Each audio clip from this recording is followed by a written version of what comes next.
Maka semakin dekat seseorang kepada Allah, Bapak Ibu sekalian, jemaah sekalian, semakin dia banyak berbicara kepada Allah, semakin dia katakanlah menyerahkan urusan-urusannya kepada Allah, dengan dia tentunya tetap mengerjakan sepantasnya, seanunya dia, katakanlah sebisanya dia, maka Allah akan mengurusnya gitu loh. Nah, contoh begini. Seorang istri atau suami yang bekerja ya, kemudian dia keluar rumah ya. Kemudian sang istri dan suami itu sebenarnya suami yang baik saja, tapi was-was setan datang gitu kan. Kemudian dia membisikkan, jangan-jangan, lama-lama yang sakit bukan suami tapi istrinya tadi gitu loh. Nah, makanya perlu sang istri tadi ya bertahu, semohon perlindungan pada Allah Subhanahu wa taala untuk melindungi dirinya dari bisikan-bisikan tadi. Kita tahu surat An-Nas ya, surat An-Nas itu menarik ya untuk kita gali ya. Kenapa? Karena kita luar biasanya surat ini untuk urusan yang berhubungan dengan was-was atau kejahatan hati atau mungkin masalah di hati, kita berlindung 3 kali kepada Allah. Sedangkan di surat Al-Falaq kita cuma berlindung 1 kali ya. Qul a'udzu birabbil falaq, qul a'udzu birabbil falaq, rabbil falaq ya. Rob yang menguasai subuh gitu kan. Min syarri ma khalaq. Jadi cuma sekali Allah disebut, tapi menariknya di surat An-Nas, qul a'udzu birabbin nas, malikin nas, ilahin nas. 3 kali Allah sebut.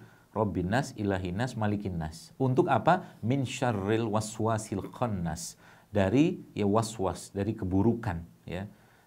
Seperti itu. Jadi Masya Allah ya. Jadi di situ kita tahu akan kelihatan bahwa sebenarnya masalah penyakit-penyakit yang ada saat ini itu tidak lepas dari was-was tadi dan khannas tadi, dan kita berlindung kepada Allah dengan cara apa? Kembalikan semua kepada Allah. Kita cari solusi-solusi yang membuat racun emosi kita atau sampah emosi kita ini tidak berlimpah dan tidak berlebihan. Kalaupun ada, dia dalam jumlah sedikit dan tidak menimbulkan masalah dalam tubuh kita. Nah, inilah sebenarnya harus kita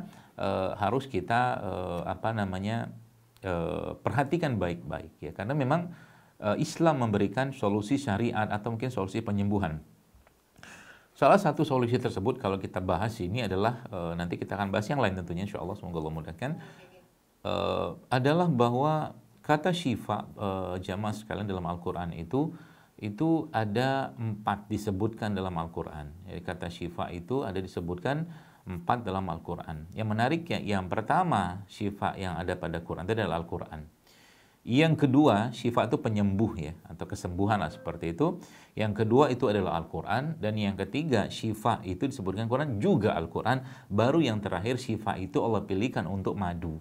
Jadi kata syifa atau kesembuhan itu Allah taruh itu ya, diletakkan pada Quran 3 kali ya, dan pada madu 1 kali ya.